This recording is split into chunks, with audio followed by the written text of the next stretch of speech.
What's up guys, this is Zerk here, and today I want to bring you a video about 2019 progression in Summoner's War. And so I really just want to kind of focus on the things that I do. I don't buy rune packs or anything like that, which is the other way to progress obviously, but most of you guys aren't going to be using a lot of money to buy reappraisal packs and rune packs and things like that. So let's get started. One of the things I do every week is I make sure that I have enough to buy the reapps. Very important thing. If you guys can run an S, you probably want to be getting these every single week. Even A, you'd want to be pushing to get to S just so that you could buy these every single week. And then usually by around a day, since there's not really any guild stuff going on, I usually run this all day today. So I'll be stacking this up today later so that I can get them come Monday without really doing anything. And then you just kind of focus on your legendary runes, and you just kind of pick the ones that you need the most, usually starting with the 2, 4, 6 slots, the percentage slots, the speed slots, just to get them something viable to use. It doesn't necessarily have to be the fastest ever, but if you can use fewer reappraisal stones just to get to runes to be usable, that's what you want. So you want to focus on that. If you're able to, I would also recommend buying the legendary box, but some of you guys may not be able to do that. And of course, make sure you're buying your Devilmon and your Angemon each and every week. So some of the things that I do aside from just the dungeon running is I'll use the magic shop a lot now, and I'll just go through and I'll just do refreshes just to kind of get legendary pieces, light dark pieces, which are really important. So sometimes you're like, hey, how does somebody get so many light dark things? Well, they're probably just running refreshes in the shop until they constantly get something. So just make sure you're using that instead of buying packs more frequently. So just do that, and then I would recommend getting about 100,000 mana saved before you start doing it, just because those pieces can get really expensive, and you want to have a decent amount of things that you can buy when you do start to refresh the shop. So it does take a little while, but eventually you'll get something in here. The other thing is I look for it's not bad. If I had less runes, I'd probably pick that up. But I look for runes that are going to be purple or higher, and I'm just going to look for something. See, I'd buy this one if it was speed. Um, if it was speed, crit rate, crit damage, I'd buy this one. It's still 227, so at least you get a chance to pick the ones that you want. So this could still be good for somebody who's starting out with an illusion or something like that. They need something decent. I don't really need this rune, but this can help you out a lot, especially if you're earlier. Really, you want to focus on getting speed on your slots as well, though. The other thing is make sure you guys are using the ancient shop. So don't forget, you can go here and you can buy a rune. I think the rune, if you've already got Elsharion, and Elsharion's okay, but he's not really a necessity. He's a nice unit, but he's, like I said, he's not super important. I'd go for the runes, man. I mean, every month or two you can get a legendary violent that you want, so I would recommend going with those as well. The reaps are just a little too high because I mean, for 50 more, you can get a rune exactly in the class that you want it to be. So I would still recommend doing that, as well as using the guild shop. So in the guild shop, I would make sure. Oops. Go up here.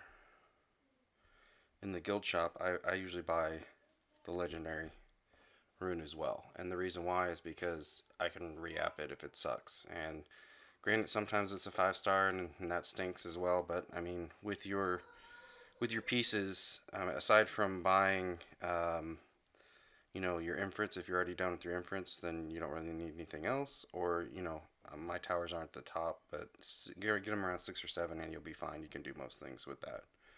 Um, so the next thing I want to talk about is going for speed on your runes.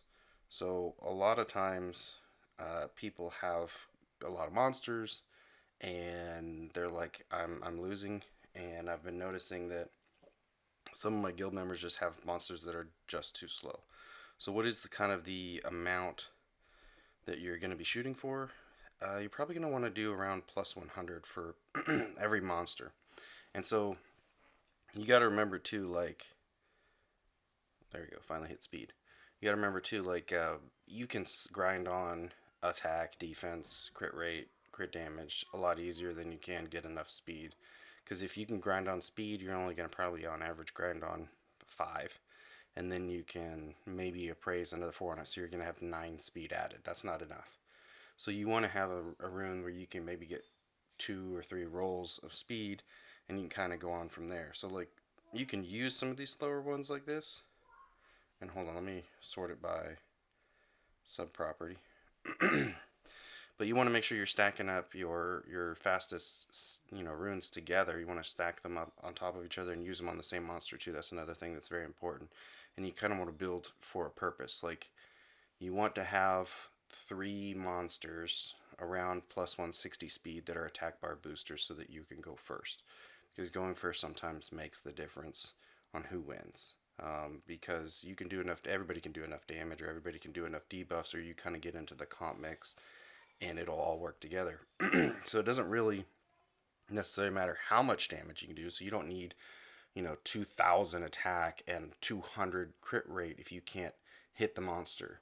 So a lot of times you just need to hit the monster first. So it's important to have at least 3 units. So if you don't have those 3 units this year, I would suggest running nothing but giants and make sure your team is less than a minute on giants. And if you're not, then I would fix that first.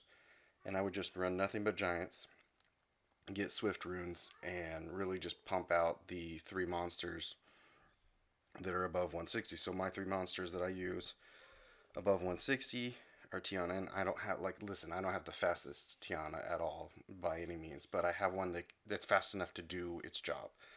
So I have 186. So, and then I have Vela now at 168, but it was, before that, it was Draco. I just removed his runes because I just got Vela.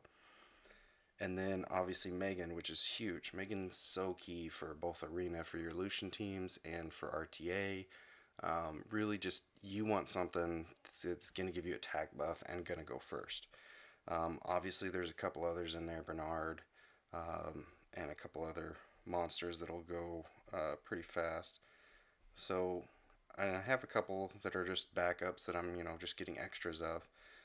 That'll be that fast or be near that fast. The other thing, don't forget about their base speed. So some of these monsters with their base speed, that helps out a lot because they have 13 more than most people or most other monsters. So that already gives you a big benefit.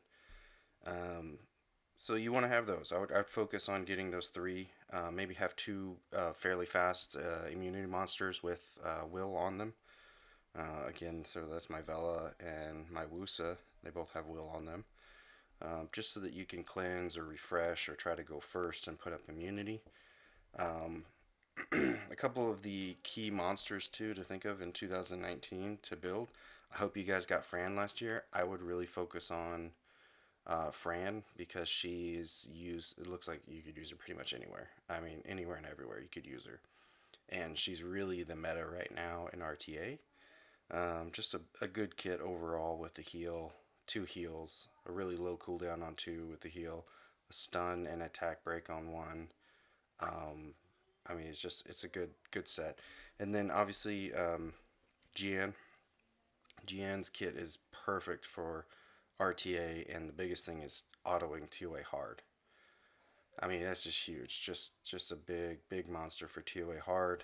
Either a swift set that's really fast, or a violent set. And again, you want to get around that 100 speed mark. Is the most important thing for your units. And obviously you could have a bigger, fatter GN that's got 40,000 HP and stuff like that, but that's not as important as having a fast one that can move and make sure that she's able to hit the target and stun and to heal when she needs to heal. So a lot of times it's just the speed tuning of the monsters. So those are a little bit of the things that I would recommend this year. A couple of the other monsters that you should consider is maybe the twins. Obviously the fire and the water one are really good for dungeons. A couple of the other ones are good for dungeons. Verd is another big one that's like really becoming a lot bigger for 2019. And I think he's another good monster for both RTA, TOA hard, and really your dungeons, because he's now, there's not, like with the nerf on Molong, like he's much more of a player for that attack bar game that we couldn't really play before. So he's actually really good. He's coming up to be a big important player again. And then when I do my monsters, I try not to spend a lot of time. You know, there's so many things in this game that are going to take up your time. I try not to spend a lot of time leveling and staying in, Fame and Volcano, because you're just not going to get much. So obviously your dungeon runs are going to drop your 3-star Angel Mons and things like that. But I would make sure that, every 12 days or so, or every like 4 or 5 days, when you max out your Dimensional Crystal, you run this with one monster, and you just level up a bunch of monsters. Usually, whatever you need. If it's 3 stars, you need more 4-star fodder. You need more 4 stars that are max, so you can get more 5-star fodder. Whatever it is, I'd probably run that. Even 2 stars. I mean, I think it's 2 runs for 2 stars to be maxed.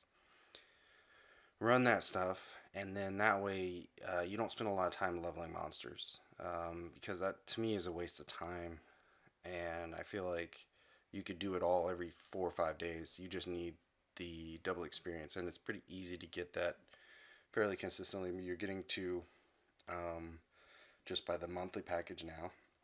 You're also getting your event, double experience, and then you're getting your 6-star double experience. So there's no reason you shouldn't have enough. So make sure you're utilizing your double experience as best you can. And then that way you don't spend a lot of time just leveling up a monster, which I think is kind of useless for your time.